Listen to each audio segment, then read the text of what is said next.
Hello everyone, Rob Guest from football.london here and welcome to the latest episode of Gold and Guest Talk Tottenham, sponsored by NordVPN.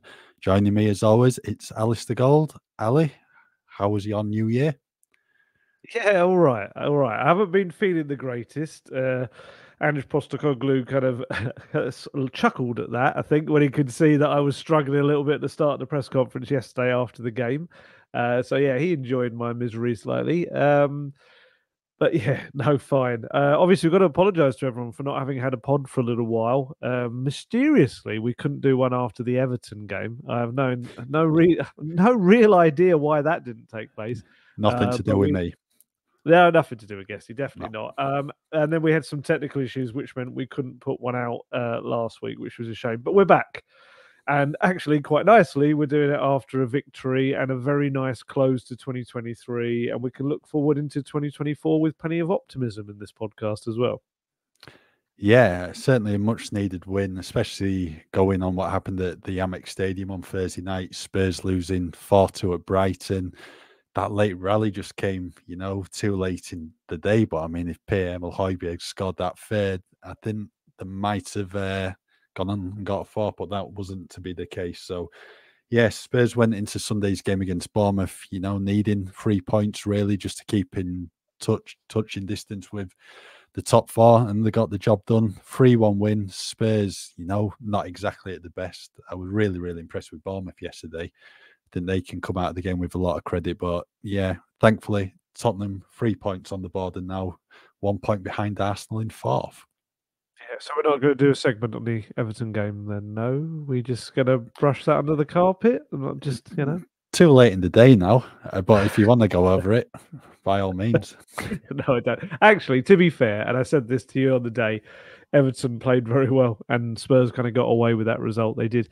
In a way, there was some similarities to yesterday's match against Bournemouth. I thought Bournemouth were excellent. And yeah, probably similar to that day is that maybe there just wasn't the finishing ability there to put it away, which was perhaps more of a surprise with Bournemouth because obviously Solanke's been in good form. But Vicario had one save to make, didn't he? I think that was it. I can't really remember any more than that. Yeah, I think that was the one at the start of the second half. Bournemouth had a lot of chances, but just it didn't really happen for them in and around the area. Solanke had a header, didn't he, early on from across from the left flank and just couldn't get the power on it. Obviously, poked one wide at the start of the second half, hit the crossbar. But on another day, Spurs could have been put to bed there if that was another team in that position. But I'm just thinking of the teams who've actually come to Tottenham Hotspur Stadium and, had a real go at Spurs and taking the game to them. I think Liverpool, certainly, in that first 30 minutes or so before the red card. And then, I'd say, Everton and Bournemouth are the other two who've caused Spurs some real issues. Yes. Yeah. We'll put Everton in there as a gift for you for the festive period. But no. I'm joking. They did all right. I wouldn't say they were like... How do I put it? I wouldn't say they were dominating Spurs Everton, but they were certainly dangerous. And there were moments when they could have done better with their finishing and could have made it a very different scoreline. But Bournemouth, Spurs performance kind of followed a little bit of a similar routine at the moment where Spurs started the game on fire and there's some beautiful football. Obviously, Sarr scored a lovely goal and you kind of felt, okay, here we go. And then they just slightly went into their shells, whether it was tiredness, I don't know. But yeah, it didn't. They had to kind of become a more of a gritty performance and things like that. And it's one of those where I think we're at that stage of the season with such a weakened side. I mean, the Sarr and Valise injuries that we're going to talk about, it takes them straight back into double figures again for players unavailable. It's just crazy. And I guess during this period, you just get through it any way you can. And if that means that you have to dig in occasionally and be a little bit gritty, bit lucky as well, I think you just take that. I mean, to finish the 2023 3 points off the top of the table, it's just remarkable, bearing in mind everything that's been thrown at Postecoglou and his Spurs team in the recent weeks and months. It's just amazing. And we were talking about this yesterday. People obviously rave about how Arsenal have been doing and Man City having a difficult season, but they're still there, they're challenging. Both are 1 point ahead of Spurs. And you look at Villa and Liverpool, obviously. Villa having an amazing season, and Liverpool, they're roaring back, and what are they 3 points ahead of Spurs, and it's just like it's this incredible kind of Spurs just hanging on in there, and it's such. I mean, we're going to talk about the 2023 and 2024 and what it will bring, but they've got to be looking at it with real optimism. If they can properly get players back and get some faces through the door as well, I think they're in a terrific position really to move forward now. And look, they were indebted to some profligacy. God, it's difficult to say when you're all bunged up. Profligacy from Bournemouth. They had 21 shots at goal, Bournemouth, but they only got 4 on target. Spurs only had 12 shots on goal, but sent 6 of those on target, and of course 3 into the back of the net. And they were lovely goals. All 3 Spurs goals were really lovely finishes. Bournemouth was a nice goal, actually, to be fair. It was a really well-worked move, and Alex Scott, he's a talent. He's one of those. I'm gutted that Spurs didn't go for him, and he's a big Spurs fan as well, I'm pretty sure. I think his family are Spurs fans, so he'll be one, I'm sure. Spurs will continue to keep an eye on in the years ahead, but I guess he's gone to Bournemouth and he's getting probably more regular football than he would have done at Spurs. But yeah, Areola's team play some lovely football. You can see this is another thing. Bournemouth came into the game having won 7 of their previous 9 matches. And similar to, you're Everton, who came in as one of the informed teams. And Spurs are, regardless of how they get there, they're taking on the most informed teams in the competition, and they're coming away with victories. And that's just a huge thing. If anything, it's against the likes of like Brighton, I suppose we use as the most recent example, that have maybe been stuttering a bit, and then Spurs go there and kind of mess it up. But as you say, that last 10 minutes and 9 minutes of added time, Spurs easily could have still got a point from the Amex, which was just crazy. But yeah, it's. I asked Postecoglou about it after the game, and he said, it had a bit of everything, and they needed a bit of everything from that performance, and that's pretty much sums it up nicely for me. Yeah, I mean, you're not going to get games every week where Tottenham have gone to blow teams out of the water like they did against Newcastle, for example. It's going to be games where you need to find different ways to win, and that's exactly what they did against Bournemouth. They definitely needed that second goal just to give them that bit of a cushion.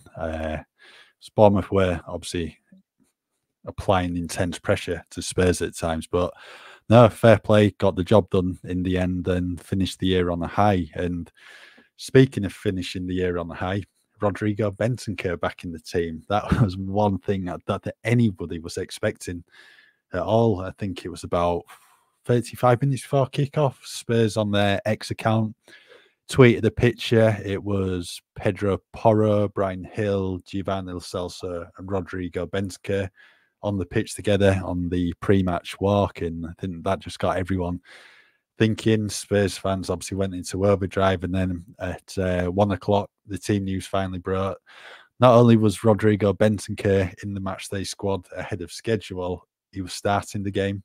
That was just gave everyone, I think, inside the stadium, and really giving the players as well, just a huge lift to have this influential player back. And I mean, it was just over a month ago when he did that ankle ligament damage against Aston Villa following that Matty Cash tackle. And I think the time frame at the time, it was going to be like 2.5 months. He'll be back mid-February. And you're thinking, well, at a time when he was probably going to be the one covering for Pat Matasar and Yves Bissouma at the AFCONs, you're thinking, oh, Spurs are going to be so short in midfield here. But it's like a machine. He's just come back so soon. And he wanted to come back earlier from the ACL injury as well. He thought he was like way ahead of schedule, but I think Spurs were a bit more cautious with that one, given it was a long-term issue, a serious one. But full credit to him putting in the hard work at Hotspur Way, getting himself ready ahead of schedule. I mean, Ange did hint at a possible early return for Bentancur in his pre-match Everton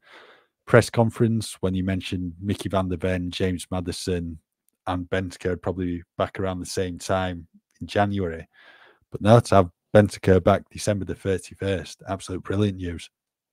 Yeah, Spurs have been a little bit sneaky about it. And Postecoglou, in the week after the Brighton game, we did a little we didn't have a proper pre-match Bournemouth press conference. It was one that we did on the end of the post-match at Brighton. And he very clearly said, Skippy's the only one we're likely to get back. To be fair, Bentancur having been training all week, it sounds like quite late on he's asked him, "Are you okay? How are you feeling?" And he was so kind of surprised at how well he'd done in the training in the week and how positive Bentancur was about his body and not feeling any pain and things like that, that he thought, well, why not? Why would you not put one of your best kind of midfielders straight back in there if he feels he's able to do it? But yeah, it was. I think the only indication we knew something might be happening was actually Bentancur's wife put out a little kind of Instagram story thing, like a little hint. It was.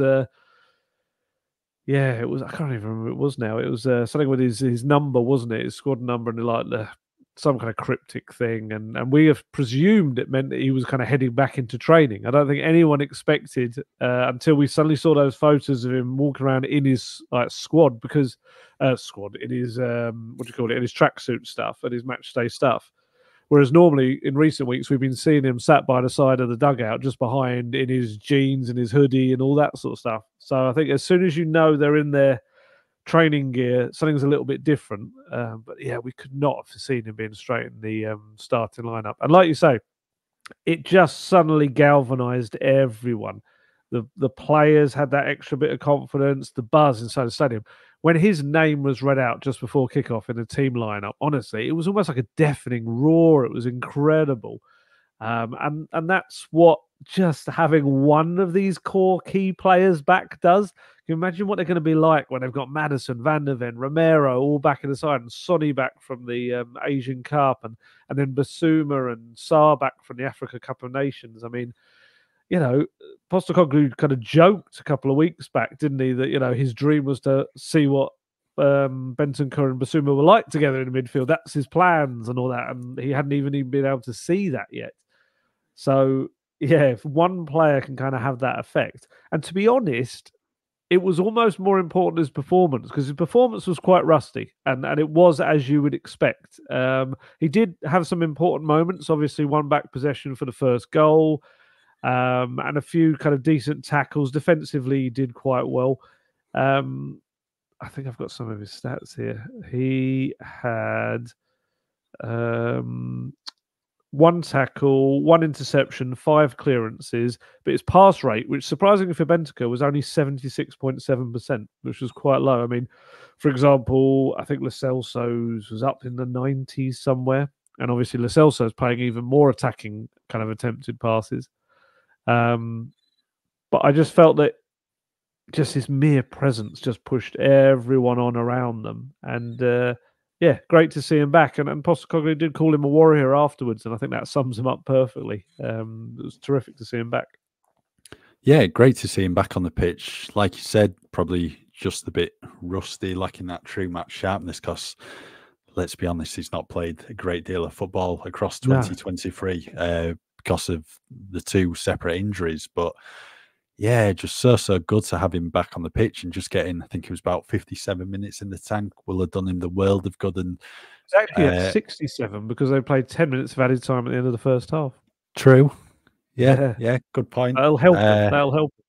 Oh, of course it will. And Burnley at home in the Cup on Friday, you're thinking Ange will probably make a few changes here and there to freshen things up. So, he could be given another start, and that's only going to, boost him, especially going forward with, a big game against Manchester United coming up as well. It's a timely boost, and I think what everyone wants now is just James Maddison, Mickey van der Ven, Christian Romero to be back from their injuries. Then whether it's the end of January, mid-February, you've got Yves Basuma, Pat Matasar and Son Heung-min to come back. So it's just Manor Solomon as an option from the bench is like, I think people forgot the little impact he'd had, like the Burnley game, the assists and things like that. Yeah, this is it. I think Spurs are in such a good position in the table now to attack 2024. I think that perhaps it's had lucky that January is not a mirror image of December when you've got so many games on the agenda. This time, potentially 4 if they go through in the FA Cup. So that's going to help them. If Spurs can get through January unscathed and still be in a very good position in the Premier League table, then they're only going to improve from February onwards once all these key players come back. So, yeah, it could potentially be a really exciting end to the season. Yeah, and it's about belief, isn't it?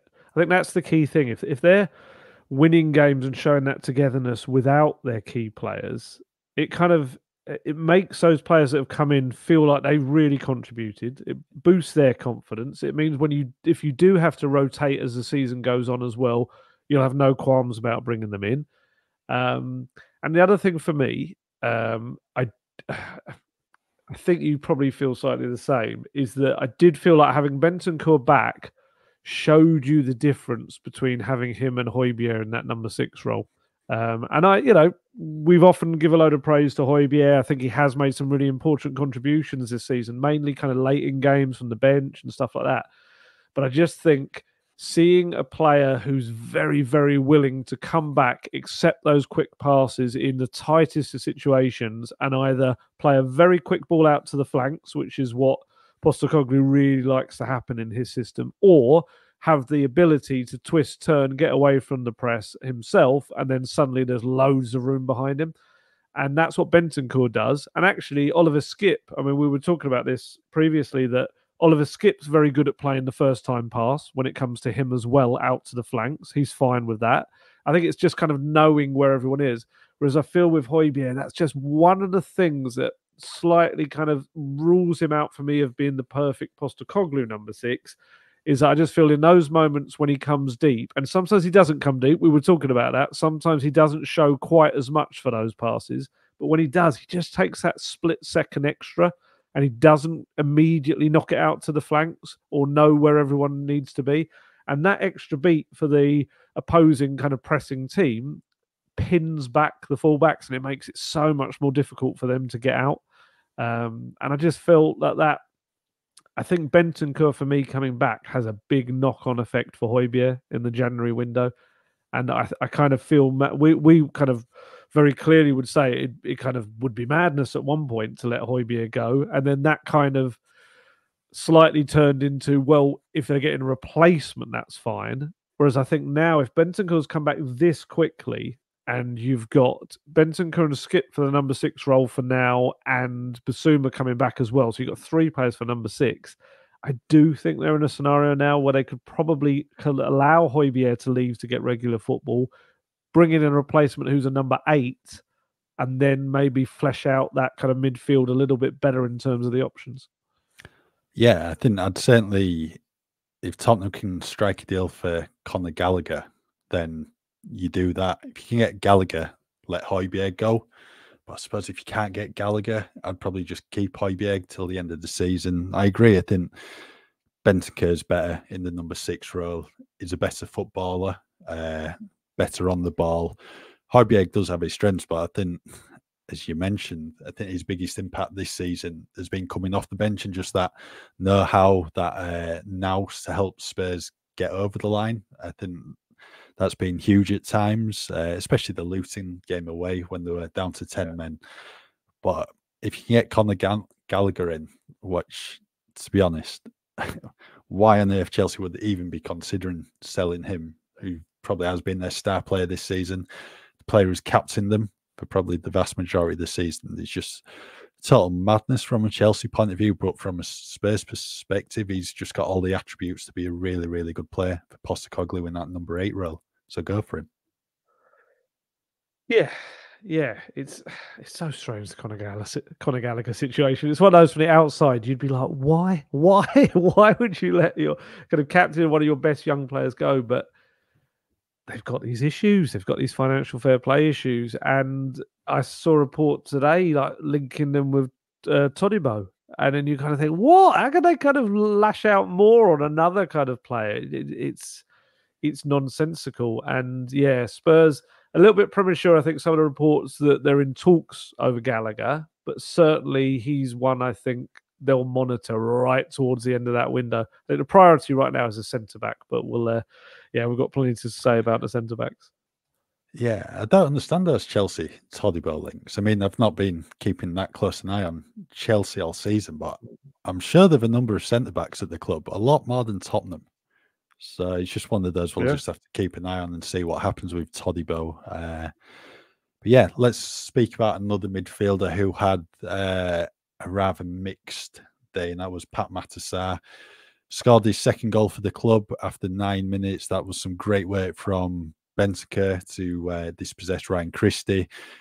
Fed it to Lo Celso, who managed to knock it on to Sarr. And just watching back the replay last night, he had acres and acres of space. No one went near to it. I mean, he could have gone into the area, good couple more yards if he wanted. But yeah, really good finish into the bottom corner. But wasn't long after, then he exited the pitch. Obviously went down with a hamstring injury.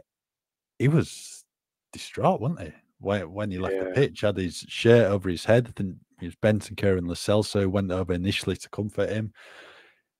Son embraced him for a short period of time, and I think Ange did exactly the same. And especially with the AFCON tournament on the horizon, his mind will have just been on that and thinking, "Oh no, I'm going to miss out here on representing my country." Yeah, Ange actually didn't get too much of a chance to embrace him. He kind of headed off down the tunnel really quickly and distraught. But yeah, Sonny certainly kind of really had a chat with him on the pitch. It felt a little bit like when Richarlison had his injury just before the World Cup, and you just feel gutted for them because he's contributed in his last game before heading off, scored a lovely goal. Yes, absolutely tons of space, but he took his shot so well. And you just know what a huge kind of competition it is for him as well, because obviously Senegal won the last Africa Cup of Nations, but he was, I think it's fair to say, was a bit part player back then because obviously he was so young. Whereas this time you kind of feel like he would have a bit more of a presence within the squad and the team, and obviously doing fantastic things with Spurs. And yeah, just to see him go down like that and how upset he instantly got because he knew it could be potentially a worry. I mean, there's some suggestions that it might not be too bad as first feared, but obviously it's always a bit iffy to make an immediate prognosis on these things. You got to wait for swelling to go down, do proper scans. I mean, crikey, if we'd done that with Christian Romero, we could have all kind of got a completely different take on that. So fingers crossed for him. They are crossed. Fingers crossed for him that he goes to the Africa Cup of Nations and has a great tournament. Obviously, also new deal incoming for him for Spurs, which is great. We said that like kind of early this month that we expected him to follow very quickly in the footsteps of Udogie in the club to get that one tied up. And that is now heading towards its conclusion. Looks like it should be announced pretty shortly, I'd imagine. And great, a long-term one. Honestly, these are the players, him and Udogie and players like that could be the future of Spurs for years to come. And it's quite scary how good they can become. Scary in a good way for Spurs, scary in a bad way for the rest of the Premier League and Europe as well, because, yeah, sensational player Sarr can be. So, yeah, just a case now of hoping he's okay, and it's nothing that rules him out for too long, and he can go away, not pick up any further problems at the Africa Cup of Nations, do well, come back, energised and confident, and yeah, slot straight back into a busy second half to the season. Another midfielder who had a big impact against Bournemouth was Giovanni Lo Celso, 2 assists to his name. Obviously, Spurs were missing an attack-minded midfielder with Dejan Kulusevski suspended after picking up his 5th booking of the season against Brighton last time out. Lo Celso came straight in, took on that big role in the team and just, tried to knit things up between midfield and attack. And he very much did that with the 2 assists and his 2nd assist of the game. Fabulous ball through to Son with the outside of his left foot. I mean, we don't see him use his right foot much. So, the outside of his left foot is pretty good, to be fair. And nice finish from Son. And it's just good to see Lo Celso having a big impact on proceedings for Spurs at the moment, because it's mad. Like, this is his 5th season at the club, and other than probably the second half of his first season at Tottenham, just not quite seen the best of him. But there was a really good interview with Lo Celso in Tottenham's matchday programme where he was speaking about having a chat with Ange in pre-season, Ange making it crystal clear to him he wanted him in his squad. That's just given him the belief. He was saying he's just really grateful Postecoglou and the work he's done so far. Obviously, he plays the style of football he loves. He believes that Ange is bringing out the best of not only him, but the squad as a whole. And he just seems to be really, really settled at the club at the moment. And he's just going from strength to strength. And I think he's going to be a big player for Spurs in the first few months of 2024. Yeah, it was all about the Lascelles show for me. Honestly, he was so good, and that interview was really good in the program. And I like the fact that he just kind of feels so much more settled. He was saying that, and this is kind of ties in nicely with everything that I'd kind of been reporting and hearing behind the scenes. That I think when he first arrived at the club back in 2019, as things maybe didn't quite go his way and injuries kind of don't help him out either. I think, how do I put this in the best possible way? I think he kind of stuck within the South American clique, I guess. I don't think he really settled fully and really became a part of the kind of the squad with everyone else and also with the staff at the club. And I just think it took, and I don't think it helped that he was constantly heading off on loans, different places as well. But I just feel like he's 27 years old now. He was only 23 when he first signed, I think. He's 27 now. He's a dad now. He's all those kind of years much more mature. He's been to different places to play. And I just feel like behind the scenes, a lot of people have said they kind of see a real different Gio this season. And he's come back really kind of willing to be a big part of things. Obviously, kind of using his English a lot more, which I think is obviously also a big thing too. Even just to see in the little videos, we kind of don't normally see the social media output that Spurs put out, the little funny videos. It never really used to contain Gio. He just used to exist there in the background. Whereas now there's quite a few when he's in there and he's chatting away and he's talking English as well and he's clearly enjoying himself. It's got there is the little kind of South American and mainly a Spanish speaking clique there as well, and actually Portuguese speaking. But that South American clique with Brian Hill in there as well as an honorary member.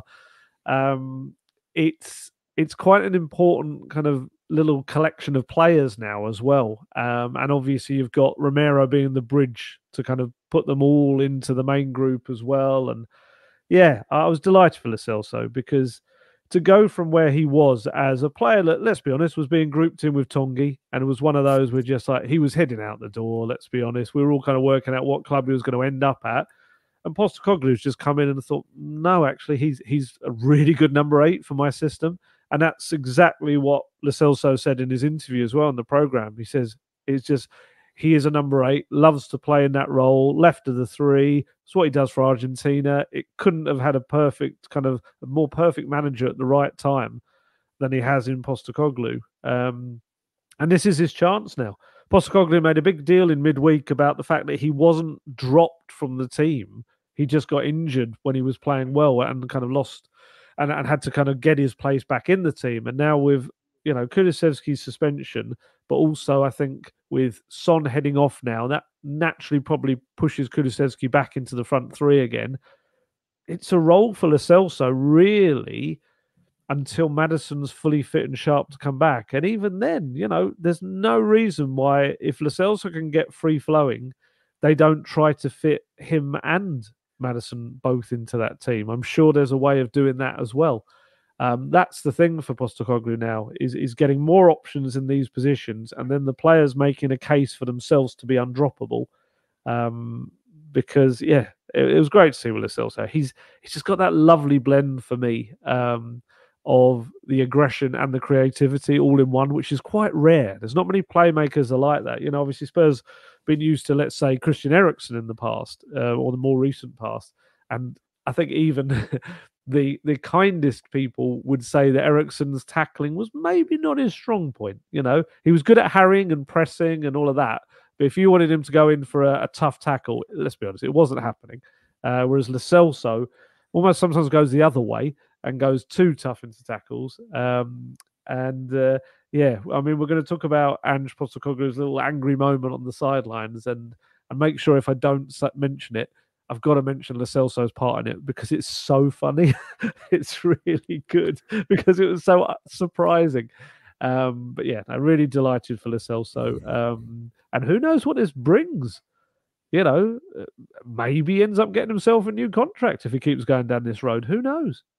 I was just going to say, 18 months left on his contract from today, New Year's Day. Obviously, now in the last 18 months of his deal. So potentially, yeah, he could be extending his deal if Ange wants to keep him at the club for the long run. And what I like about Lo Celso is there's a bit of bite in there, you know, the dark side to the game. I mean, we saw it start of December with Erling Haaland, where he made a bit of a beeline for him, knocked into him. Then there was the João Pedro incident the other day when he was taking a bit of time going off the pitch. I think he was just whispering, I hope you had a great Christmas, mate. I'm sure that's all he said. Yeah, it probably was something along those lines. But yeah, it's just nice to have a bit of fight as well in a player. So yeah, really, really good to see. Right, we're halfway through the pod. Ali, do you want to let everyone know about the benefits of using NordVPN? If you're not aware by now, the Gold Guest Talk Tottenham podcast is sponsored by NordVPN, and you can use the service in a host of different ways to enhance your internet experience. NordVPN is the fastest VPN in the world, and that means there's no buffering, no lagging, and you can stream your favorite shows from anywhere in the world without your bandwidth throttling. Something I've used many, many times over the years, long before Nord came on board as our sponsors. It's terrific service, one that I've used in various countries around the world, whether it be for work or holiday, to be able to watch those things that I normally wouldn't be able to watch because of pesky restrictions that really make very little sense. If you're paying for a service, you should be able to watch what you've bought. And also, as a security kind of measure, it can be helpful in terms of if you're on a public Wi-Fi and trying to stop nasty people taking things off of your device. And not only that, but the outlay on a NordVPN subscription is cheaper for you in the long run. And that's because you can purchase streaming services or bookings from other countries at a much cheaper rate. For example, you can book flights from other countries, and that can be cheaper too. So it means you're paying out for Nord, but you're saving money overall. There's a whole host of other benefits from signing up to NordVPN, so why not give it a go? You can grab your exclusive NordVPN deal by going to nordvpn.com/goldguest to get a huge discount off your NordVPN plan, plus 4 additional months for free. It's completely risk-free with Nord's 30-day money-back guarantee. Let's speak about Spurs' attack then yesterday, and Richarlison getting his name on the score sheet. 5th goal in 5 games. I think you gave him a rating of 7. Someone not too happy about that. Yes. I had a gentleman email me at 12:27 a.m. To let me know that he was very unhappy about my Richarlison rating, and it should have been higher. It wasn't from Rob Guest's work email account, funnily enough. But yeah, honestly, it just made me crack up. It was just kind of one of those things where I just can imagine this. I think it's from someone in England. Certainly the terminology was very English phrases. And just, you can just imagine he's kind of sat there, he's watched the fireworks on the TV, and he's just thought, oh yeah, I was going to have a go at Gold, wasn't I, for his rubbish Richarlison rating. And he sent this very kind of, just such a really kind of solemn email to my work email account, and it didn't say Happy New Year, it didn't say anything like that. It just dispensed with all of the kind of, the niceties, and just got straight into it. And it just made me laugh. I just replied something like, Happy New Year to you, and I hope you had a lovely time with your family. And it's just like, just incredible. But yeah, I mean, that's the beauty of player ratings. Everyone's got a different view. They're very subjective. I can put out player ratings. I look occasionally underneath just to kind of almost confirm what I know, and that's that everyone underneath is going to have a completely opposing idea to each other. Someone will say like, oh, Romero was rubbish, and the next one underneath will go, Romero is amazing, you've undermarked him. And you just go like, yep, that's what I thought. Is like, I'm not gonna you can't succeed because there's always gonna be someone who disagrees with you. But that's the beauty of them. That's why they're quite fun as well. to kind of discuss afterwards for people. And like when we discuss performances on here, sometimes we see games differently. You know, you'd give Richarlison a 10 in every match, and you know, I don't. And yeah, I thought he did a lot of good stuff defensively. He's definitely filling that Kane role as kind of the imposing figure at the back in the box, who comes back and kind of puts a firm head on free kicks and corners. So that's a massive thing. I did feel like he was about to get hauled off though, because he had a big chance when Sonny put him through. I think it was Sonny. A Second half. doggy went through, wasn't it? And I think that was the next one. No, right. there was an early one when Richarlison was put through right in front of goal and just scuffed his shot wide. And then, yes, Richarlison had a chance to put a doggy through, completely fluffed that. And on both occasions, Postecoglou turned to his staff, and you can see first time he turned to him as if to say, you know, that's not good enough. And the second time he looked at them, and that was when Jamie Donnelly started going to get called back from his warm up. And then, of course, it's the way it works, isn't it? As soon as that's happening, we get a carbon copy of the goal against Everton. Sorry to say that, it was Everton. With Emerson, lovely ball over the top, Brennan Johnson down the right, and then, yeah, pinging it straight into Richarlison's feet. And it was a lovely finish. He's so good at that. And I know we've said this before, but the Postecoglou style of these low crosses into the box, although he's very good in the air, he's actually very good at kind of knocking it in from the 6-yard box like that when it's coming in from the side. And yeah, fair play. 5 goals in 5 games is brilliant. That's what we want. That's what we want to see. And another confidence boost for him, especially as he is going to be the sole lead kind of striker now for Spurs with Son away. There's no opportunity for him to even really get rotated, unless they maybe put Johnson through the middle for a little bit. I don't know, but he's like you said, if it is 4 games next month, they're going to be spaced out reasonably well. So hopefully, as long as he stays fit, and hopefully the back injuries kind of pass that as well. Certainly, obviously, hopefully he's the groin one with the surgery. But no, it's great to see. It's good, and obviously, as his biggest fan, you must be delighted. Yeah, he's doing well at the moment. Good to see him on the score sheet regularly, especially after his first year at the club. Yeah, I thought he put in a really big effort yesterday defensively as well. Contributed with, some headers at times when Bournemouth were looking to put it in the box. But you're always going to get that from him. He always works hard defensively. I think going forward, the thing is with Richarlison, if he misses a big opportunity, then that kind of like maybe overshadows the rest of his performance. And that's what some people may remember. And I think that was very can go down, which it didn't yesterday. Which was great. Yeah. I think that was very much the case with that effort you're talking about. Really good move from Spurs. Lo Celso heavily involved. Sonny, lovely reverse ball to put Richarlison in, and just watching back, he didn't look up. And he dragged his effort, and he didn't need to take it then. He could have maybe taken one more touch just to settle himself because he was in so much space. But yeah, I mean, that was a big opportunity.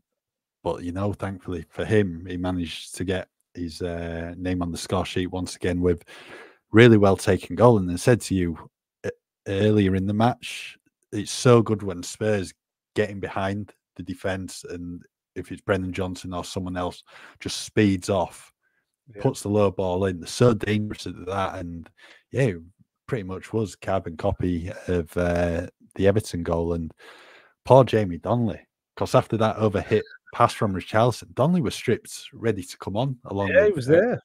Eric Dyer. And then obviously Richarlison went and got the third, and you're thinking, well, even then, it's still a really good opportunity to bring Donnelly on and just give him those minutes, because he's been on against Man City and Newcastle this season, late in stoppage time, so he's only got like a minute or two to his name. But for whatever reason, Ange decided to bring Aleo Valise and Brian Hill on with Eric Dyer, and unfortunately for Donnelly, he missed out. And it's one of these now where, there still could be some opportunities for him in January, especially with Son being away at the Asian Cup. We don't know the extent of Valise's injury. But we're in this situation now where, because Dane Scarlett's been recalled from his Ipswich Town low spell, he's already back. We're thinking he could potentially get some minutes on Friday against Burnley. And Scarlett, it was literally minutes here and there at Ipswich, quite far down the pecking order. So they've got a number of strikers, and all of a sudden, he's like second choice striker now because Sonny's away. This is just how football works sometimes. It's crazy. Exactly. You said the words out of my mouth. It's exactly what I was going to say. That's the way football works. It's just remarkable how someone's situation can change. I mean, we're talking about Will Celso, just his entire Spurs career has suddenly turned on a sixpence. It's just gone in a completely different direction. And Scarlett now, he's that probably first option from the bench to come and, whenever Richardson's going to need a rest in the next month or so. I'm sure Valise probably wishes now that Jamie Donnelly came off the bench as well rather than him. I did feel so sorry for that. It was awful. With Jamie Donnelly, I wonder whether they kind of start to think towards the end of this month, do they allow Jamie Donnelly to go out on loan? Because I think they'll be queuing up for him. I'd be surprised if they're not. I wonder if you get to the point where it's like, with Dane back and with Johnson as cover there, if you're not going to use him, is it not better to get him a second half of the season experience somewhere? If it's, League One, League Two, whatever, or even, like Troy Parrott's doing, maybe put him in somewhere like the Eredivisie and things like that, and just get him a kind of a real burst of senior football to his name. And that could really, really help him. Same with someone like Alfie Dorrington. If Alfie Dorrington's not going to be part of the getting any kind of game time, and they bring in, as we expect, another centre back, and obviously you got Van der Ven Romero to come back. Maybe the same with Dorrington. I know they're both very young, and 18-year-olds. Spurs seem to loan them out normally a little bit later than that. Apart from the likes of Alfie Devine, and there's been a couple, obviously, but mainly the loans are a little bit later on. But yeah, I do that personally because I do think it's they're at that stage now where, yes, the under-21s are benefiting massively and they're smashing it with the likes of Dorrington and Donnelly in there. But I mean, there's also Judson Bell as well. I would be stunned if he doesn't end up going out on loan as well, because he's that little bit older. So I guess maybe you kind of run into problems there, is that you can't let everyone from the under-21s go out. And, like Josh Keeley, there's a lot of interest, I know, in him as well, the young goalkeeper. So, yeah, maybe kind of Wayne Bennett, the under-21s coach, under-21s head coach, is probably thinking, no, all right, don't load everyone out kind of thing. I want to kind of maintain this momentum and have something a little bit for my CV as well when it comes to the Spurs under-21s. So, yeah, it'd be interesting to see what happens there. But, yeah, I did feel for Donnelly just kind of not being able to come on. Again, that's 2 games in a row. He's been stripped and ready to come on, and it hasn't quite happened because of circumstances outside his control. Yeah, it'll come for him. I think what it shows, though, is he's clearly in Ange Postecoglou's mind when it comes to attacking changes, because there were obviously other options on there.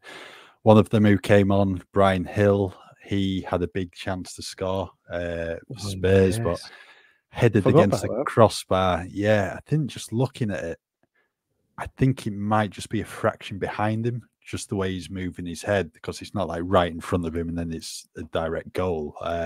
Let's be honest, he's probably not also used to heading the ball. No, probably crosses into the box. So I think you kind of give him that as well. Yeah, I think he's one of these. The same with Brendan Johnson. You're just waiting for them to have this big moment. Johnson's having these little moments here and there with the assists, which is racking up now. I think he's got 4 in the Premier League so far for Spurs, but you're just waiting for him to have this big impact. And, with Son now absent at the Asian Cup for South Korea, it's an opportunity for your likes of Brendan Johnson, Brian Hill, Richarlison, Dane Kulusevski, Giovanni Lo Celso, maybe even Dane Scarlett as well, if there's going to be minutes here and there, a chance to step up and get these goals for Tottenham. Yeah, absolutely. It's but this has been the tale of this season, isn't it? It's been people coming in and making up the difference, trying to it's exactly what Postecoglou says. It's that everyone he's called upon to step into the breach because someone else has been out injured has come in and pretty much done the job.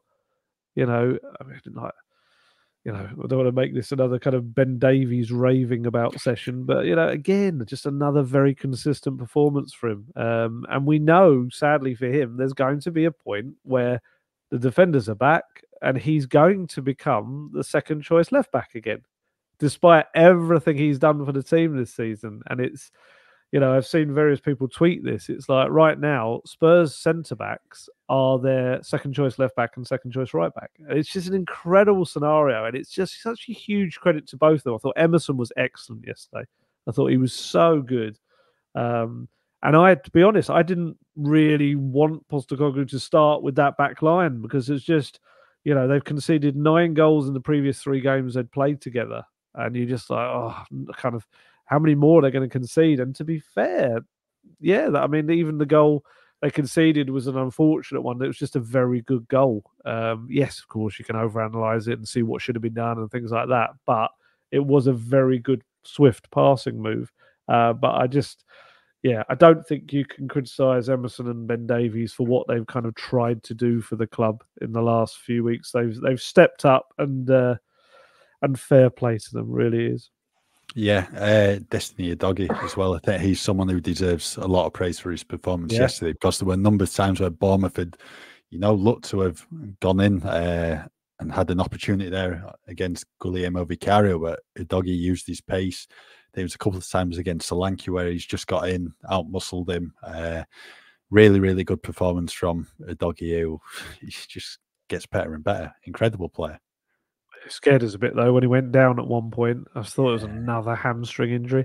I mean, I wrote a piece last week and saying about the amount of hamstring injuries that Postecoglou had at Celtic, and he kind of explained it's just unfortunate. It's a byproduct of the players having to adapt and get used to his higher demands in training and matches. And once they get used to it, the injuries start to really kind of not vanish, but it's more like the sports science get kind of on top of it. They learn how they can manage exactly when to use them or when not to use them. And when you've got a bigger squad, you can rotate them that little bit better as well.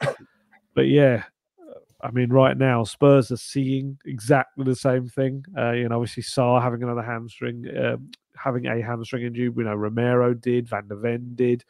And yeah, for a moment, I thought Udogie had done something as well when he went down. But young player, only going to get better. It's very exciting. And I mean, we should probably talk about Velisa's injury kind of properly. That was, I felt so sorry for him, because you could see there were some people kind of suggesting it was maybe a hamstring one, but you could tell he couldn't put any kind of weight down. I thought maybe it was a foot injury. It turns out it looked like apparently they fear it's a knee injury. And you saw him going through the mix zone. He had didn't he have a brace on his right knee and a crutches? I didn't see the brace on his right knee. Because I think we were interviewing Sonny at the time. I only caught a glimpse of Valise at the corner of my eye and saw him on crutches leaving. Didn't see a brace, but apparently, that is the case. And as you were saying, just so unfortunate for him. And he was absolutely gutted going off. That was just so bad. Seeing him in absolute tears. Postecoglou consoling him. Bentancur, Lo Celso as well. And, fair play to him for trying to play on, but I think in that situation, just stay on the ground, because you could make the situation a whole lot worse. And Lo Celso and Postecoglou were, shouting at him constantly, just go to ground. And you can probably understand why Bournemouth were a bit upset over what happened. It was because of the way he went to ground. He wasn't one of these where I'll just go sit on the ground. He literally just flopped to the ground, didn't he? Which was incredible. He did, and he did it twice. And both times, honestly, he looked like he died. Both times. He just fell, and it was scary to watch. And yeah, I kind of half understand the Bournemouth thing, but also I can entirely understand why that would just absolutely ignite and anger Spurs, because they know how serious clearly it was. And they just, I don't think it helped. I don't think his own players helped him, because first off, they weren't putting the ball out of play. And then there was a ridiculous moment where Højbjerg played a through ball for him. And he was like, the poor kid. He started to try and run for it and then realized, oh no, I can't actually put anything down on my right leg. And Postecoglou just turned around and whipped his arms up in the air in absolute disbelief that had happened. I mean, in a weird way, I can't criticise Højbjerg for not playing quick, instinctive passes, and then he goes and does it, and then I kind of criticise him. But my goodness, that was just not what he needed. And yeah, wow. When Postecoglou realised and heard the Bournemouth bench kind of sniping at them, saying that they were, presumably they were saying something along the lines of they were time wasting, trying to get him to go down to get treatment, whatever. Or I don't know what they were trying to get at, but my goodness, I have never seen, I mean, we've only had 6 months of it, but seeing Postecoglou, wow. It's like the moment the Incredible Hulk suddenly starts to go green and just has an uncontrollable rage. That was scary. It gave me kind of a little insight into what the wingers in like the late 80s and 90s would have had coming up against that left back at South Melbourne. My word, he was shaking. He was like flying forwards, and I was really kind of looked at the scrum that was around him, and he was so lucky because Sean Cooper, who was the Bournemouth assistant coach who got yellow carded, actually helped him a lot because he was stopping him from getting any closer really to the Bournemouth dugout area. I think it was another coach that was actually kind of winding him up even more because he kept jabbing his finger past Cooper towards someone else. So you had Cooper in the way. There was a security guard that we've seen a lot around the place who's part of the Spurs kind of staff. He got his arm around him. There was also a really funny moment where Brennan Johnson gets involved. And Brennan Johnson has kind of like a bewildered smile on his face. He's like, what the heck is going on? And that was really funny. Richarlison wanders by at one point. Chris Davies gets involved in kind of trying to get it all back as well, the Spurs assistant coach. And yeah, eventually the security guard kind of hauls, which is an incredible effort, Postecoglou back. And I think all of that contributing to only getting a yellow card instead of a red, because I don't know what would have happened if he'd actually got hold of the person he really wanted to have a go at.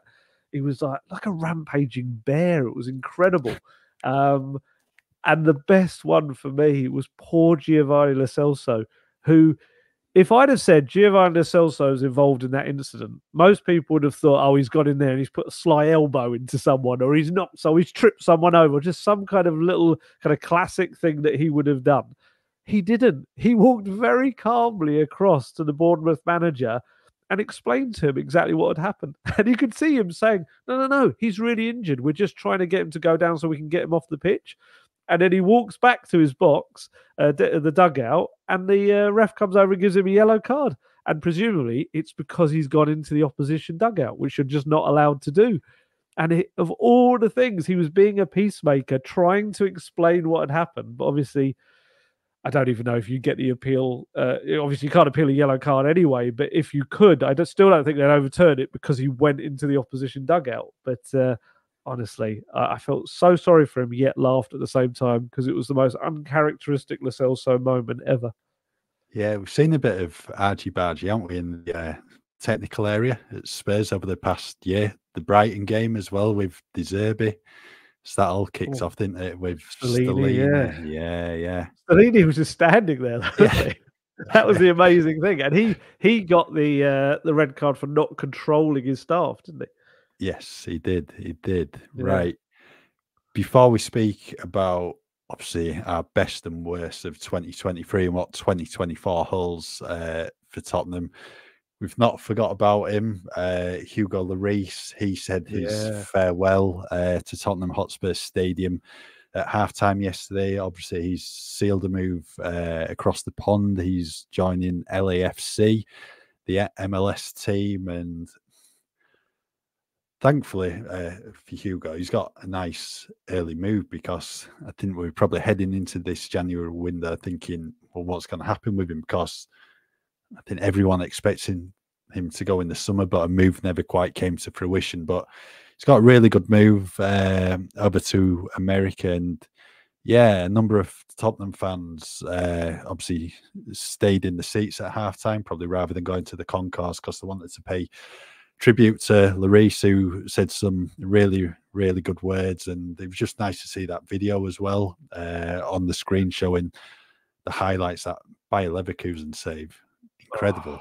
How he managed to keep that ball out, I don't know. But yeah, really good interview with Paul Coyte as well. And yeah, he's just one of these who's been a modern legend at the club over the past 11 years. And obviously such a shame how it ended for him in that Newcastle game at St James's Park. But yeah, I think at least things ended on a high for him yesterday, saying goodbye.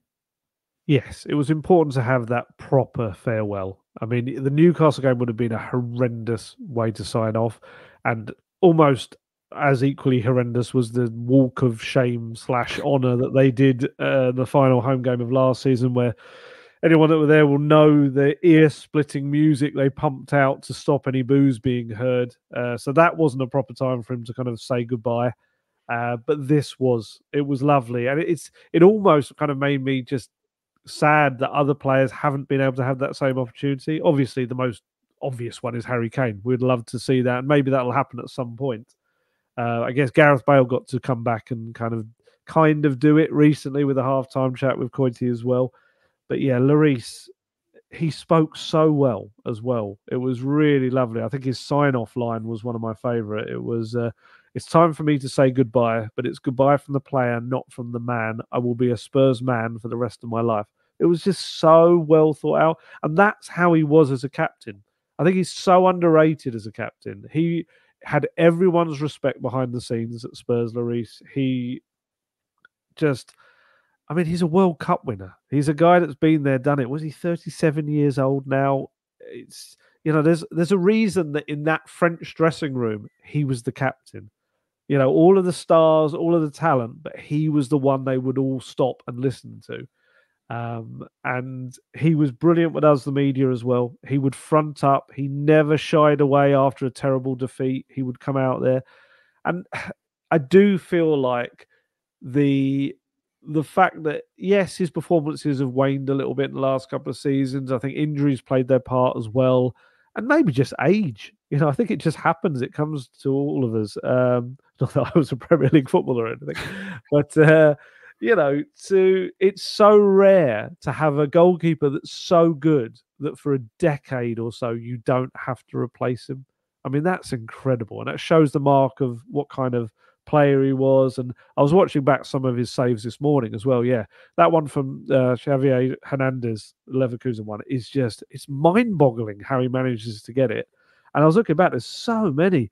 I don't know if it's because he used to be a very good tennis player when he's young, but his ability to suddenly get his hand up above his head as a reaction save, especially tipping away ones that are heading towards the top corner, I think he's one of the best in the world for it. I was looking back at some of them. Mario Götze, Danny Welbeck, Gylfi Sigurdsson, Che Adams, Gundogan in the 3-2 win at the Etihad last year. There was an amazing save he made from him as well. And also double saves. I've watched a couple he made, double saves against Dwight Gale. There was one from Salisu and Adams in the game against Southampton as well, both in 2021. And he actually, weirdly, was never really known as a penalty saver. Yet in the last year or two, maybe a little bit more, actually, no, it was more. It was back to 2019 as well. He started to just almost like get the hang of it. It was really weird, like this little late resurgence in his career of penalty set. And obviously, most famously, Aubameyang. That was a massive one in the North London derby. Aguero as well. That was a huge one.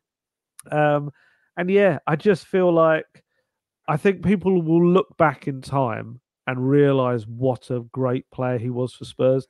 One of the best goalkeepers Spurs have ever had. Definitely their best goalkeeper of the Premier League era. Obviously, we hope that Guillermo Vicario will go on to challenge that and have a terrific career with Spurs as well. But I just think Lloris has just been an incredible player for Spurs, and it's such a kind of a footballing travesty that he never won any silverware with Spurs and lifted that trophy, because he absolutely deserved it. He saved Spurs so many times in so many games. Yes, he would have the odd erratic moment, whether it be with his feet or from a cross, but the majority of his games was so good, and he was so important to the team, and he was such a leader in the back line. I think we've said this before, I'm sure we have, that during the pandemic, when there were no crowds, we could really fully appreciate how much he shouts during a game. During the matches, it's only really the players that can probably hear that, and those who are behind the goal in the crowd.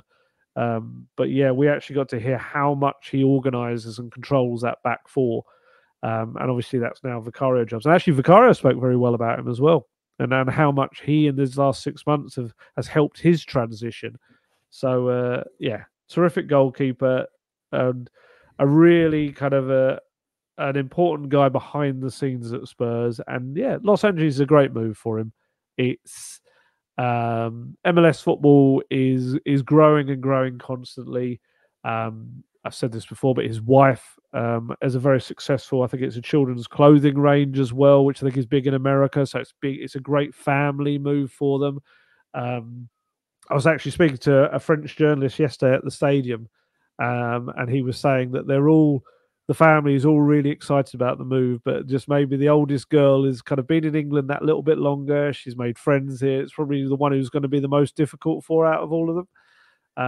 And yeah, you just kind of don't think about that with footballers' lives. It's kind of having to uproot. And that's been the thing for Lloris, 11 and a half years in one place. It's probably the most constant and settled footballers have been, So yeah, a new adventure for them, and I'm sure everyone wishes them the best. And yeah, a new era at Tottenham. Ben Davies is now the longest serving player, isn't he? He is. Yeah, I think that was put to him yesterday in the mix zone by Sky. Just asking, well, what do you think about it? Just, yeah, okay. Yeah, he didn't really have much to say about it for whatever reason. But, I mean, it is what it is. Right, before we bring this podcast to a close, as 2023 has come to a close, we're just going to briefly go over our best and worst moments of the past 12 months. Safe to say, an incredibly mixed 12 months. Probably struggling for the best moments. There's an awful lot of contenders for the worst moments. So, Ali, do you want to start off with your best moments? Best moments, I think the appointment of Ange Postecoglou has to be right up there. That clearly has changed the entire direction of the football club, and I think it's helped out a lot of people behind the scenes as well at the top of the club. He might not have been the first choice for the role, but my goodness, he's given the club an identity, a way forward. And this is the big thing for me, even now with the club and the team, so weakened and missing so many players. Previously, when that happened at Spurs teams in the past, they used it as an excuse. You could see they just felt beaten sometimes before they even went into games. Whereas now, Postecoglou's made it so clear that it doesn't matter who's missing, doesn't matter who's playing in what positions, whether they're right positions or not. We play this kind of football. And having that central idea for them all to grab onto like a life raft has just been so important. So yeah, for me, yeah, I'm going to keep it simple. I'm going to say best moment was the appointment of Ange Postecoglou. Yeah, I've got two. I agree with you on Ange. Obviously, I backed him for the job. That was we don't forget. Don't worry. Yeah. No. I know. You pushed it quite well. That's what I'm saying. It was just all those emails to Daniel Levy. The works in the end. So yeah, it was just nice to see him get the job because I think he deserved a big job after the really good 2 seasons he had at Celtic when he won 5 trophies from possible 6. And I just think he's the best thing to happen to Tottenham Hotspur Football Club for years. He's got them playing this attractive brand of football, and the future really is so exciting for Spurs at the moment because they're playing this good football. They're only a few points off the top of the league, and they're getting Maddison, Van der Ven, Romero back from injury at some point soon, hopefully this month. Obviously, Sarr, Bissouma, Son to come back from their respective tournaments, potential January signings.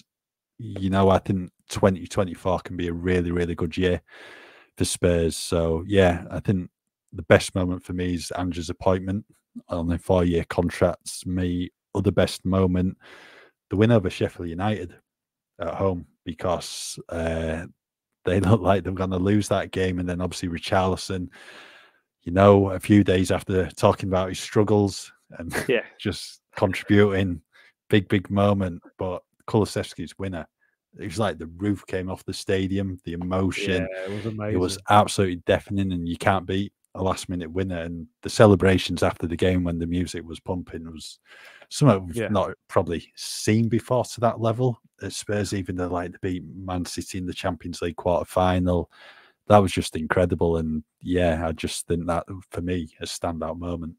That's a great choice. Yeah, it showed the togetherness between the team and the fans and the manager all in one moment. Well done. That was very good. Yeah, I don't know why I didn't sound surprised that you said something really good. It was just like I hadn't even thought about that. That's a fantastic moment. Yeah. But the thing is, over 12 months, for me, just matches just seem to blend into one. Yeah. There's only like a few you can remember, but I think there's a fair few we can put for the worst moment of 2023. I've got 3 games. I'm just going for one.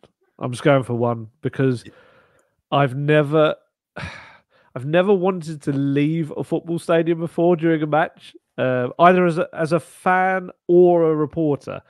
But my goodness, I wanted to. And actually, we had to go inside briefly, didn't we? Because it was that horrendous debacle at St James's Park, which was just atrocious on the pitch. There was a Tottenham team that didn't have a clue what they were doing. Unfortunately, it was the end for Christian Stellini. It was just, I remember asking him I feel like I've asked too many managers this now. Like, are you worried about getting the sack? And obviously, it came a few days later. It was just one of the worst games of football I've ever seen a group of professional players play. They look like a bunch of school kids put out there against kind of a Premier League side. And to top it off on top of that, it was like a monsoon in St James's Park. And for us as reporters, the press area is not covered. It doesn't quite fall underneath the roof.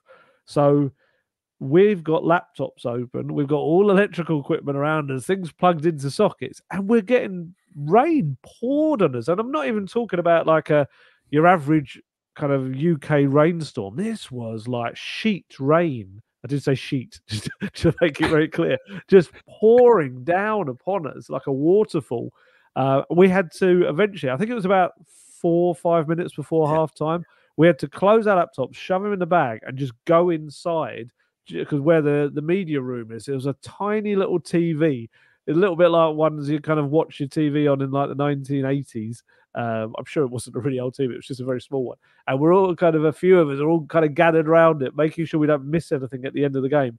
But I could have quite easily just gone home at that moment, jumped on a train, back home from Newcastle, because that was just, it was disgraceful. They repaid, that was the one where the club repaid the fans, didn't they, for their journey? And I think for me, that was the lowest point. And I think it also signalled Stellini's exit, which again for me was another low point, because it showed that not only have you got rid of the manager that you felt was going to be the big manager that was going to change everything, but you've then got rid of the guy that you wanted to steer the ship just a few games later, leaving poor old Ryan Mason have to come in again to try and restore some kind of order. And it just, for me, everything about that game showed everything that was going rotten within Spurs in that moment. It was just horrendous.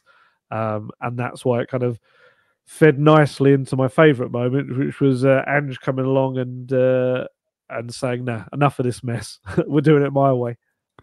Yeah, I've got Newcastle in my worst moments as well. Just that getting absolutely drenched. They were, 3 down within 10 minutes, 5-0 after 21 minutes. And yeah, we just had to go in absolutely drenched. And when I was making my way in, there was some Newcastle fans in concourse saying, "You Tottenham." So a couple of Tottenham, and then just started laughing. So they were just taking the Vicky. Oh my God. I mean, we should stress these are very much first world problems. Yes, we're going free to a game and we're moaning about the weather, but my goodness, it just summed up the day. It just did. It's just next time we go to St James's Park, just wear a jacket with a hood, regardless of the weather, because you don't know what's going to happen.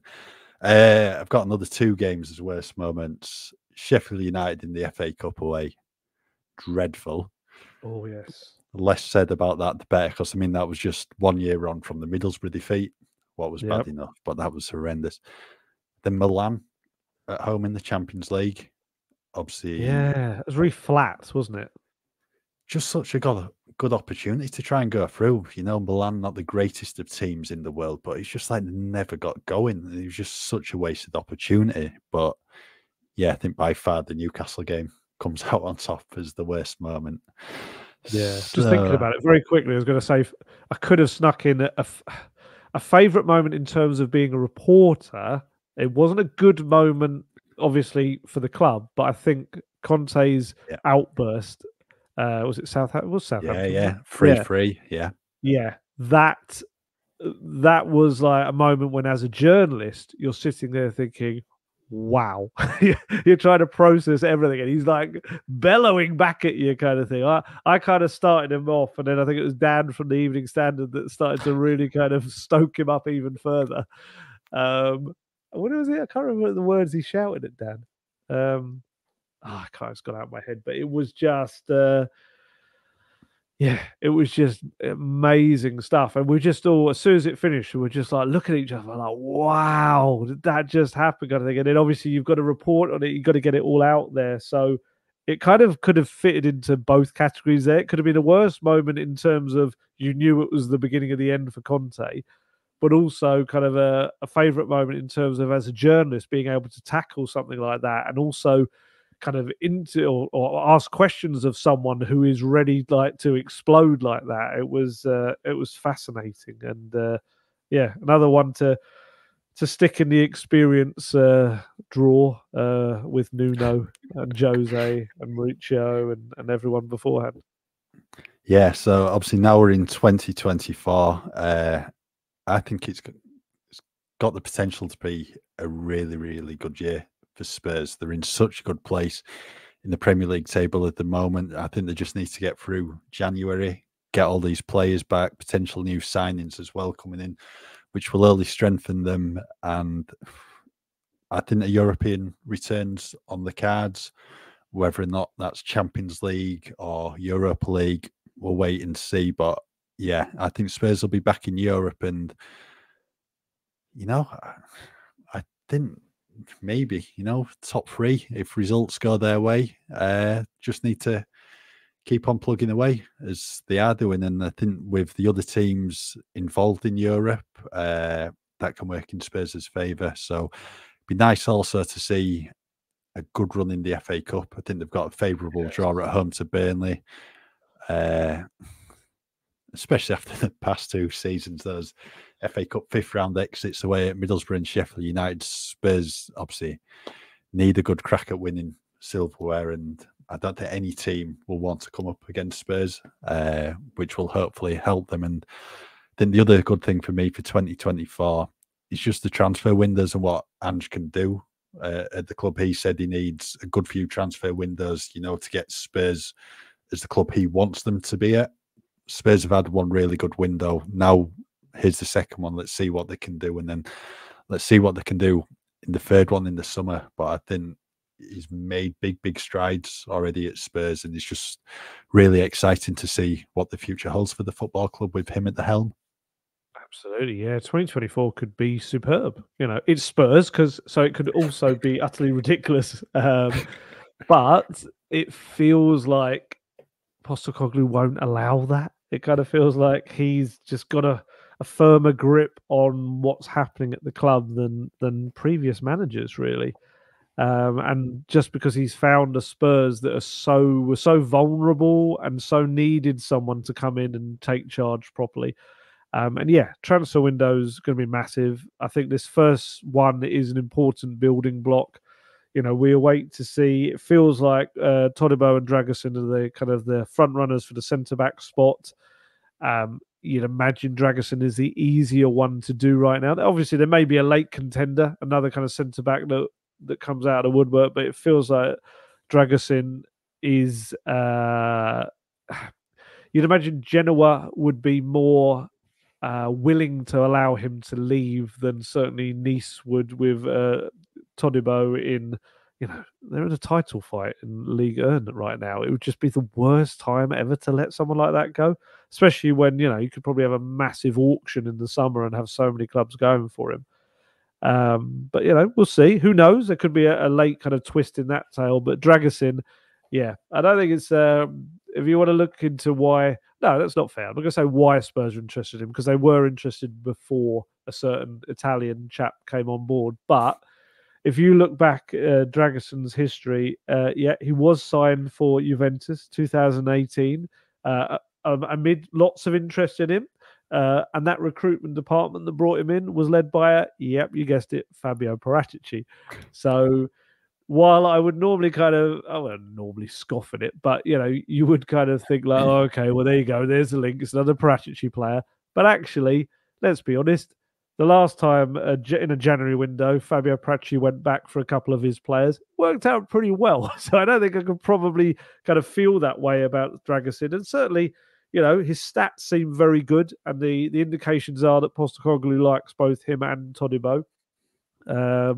Romero was ex-Juventus as well. Oh yeah, of course. Yeah, absolutely. Yes, another one. Yeah, another player that's Paratici has bought in the past and realised, yes, they could make the step up. And so we'll see what happens there. But it's just about getting the right fit for Postecoglou. That's the key now, is don't get any players like Danjuma.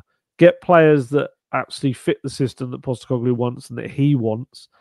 And then we know they're looking at a potential number 8 and a attacker that can kind of play across the front lines, out wide, but also maybe do a job in the middle if required. And we'll see what that brings. There's a fair few names out there as potentials. Centre-back's the priority, though. That they're looking to get a deal done in the first week of the window. And like you say, 2024, you get that building block right at the start.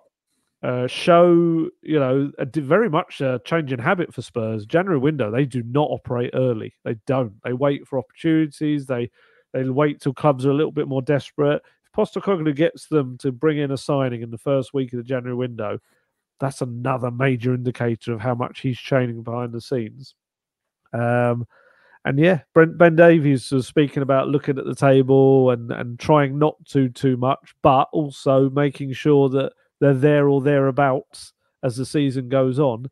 A lot of those players, as well as kind of being back and available, they're going to be pretty fresh for the second half of the season. They haven't had the grind of the first half of the season. So Spurs, especially without European football, are going to be in a decent position. Again, look, they might just have another 10 different players out injured the way they're going. But if they can start getting luck on their side as well in terms of the injuries, 2024 could be absolutely fantastic. And we could find it much easier on the next New Year's Day edition to speak about all of the good moments and favourite moments of the year, and hopefully less of the bad ones. Yeah, just hope in a year's time we don't come back to this and none of this happened. But we'll wait and see. I know. Richarlison player manager. Who knows? Yeah, who knows? Football, like we said, it's crazy. Yeah. Yes. Right. We'll leave that there for today's latest episode of Gold Guest Talk Tottenham. We'll be back, I think, next week to reflect on the FA Cup third round clash against Burnley. So, as ever, thank you for listening, and just keep with us at football.london for all your latest Tottenham news. To grab our huge discount off your NordVPN plan, go to nordvpn.com/goldguest. You can receive an extra 4 months for free. There's no risk with Nord's 30-day money-back guarantee. The link is in the episode description box.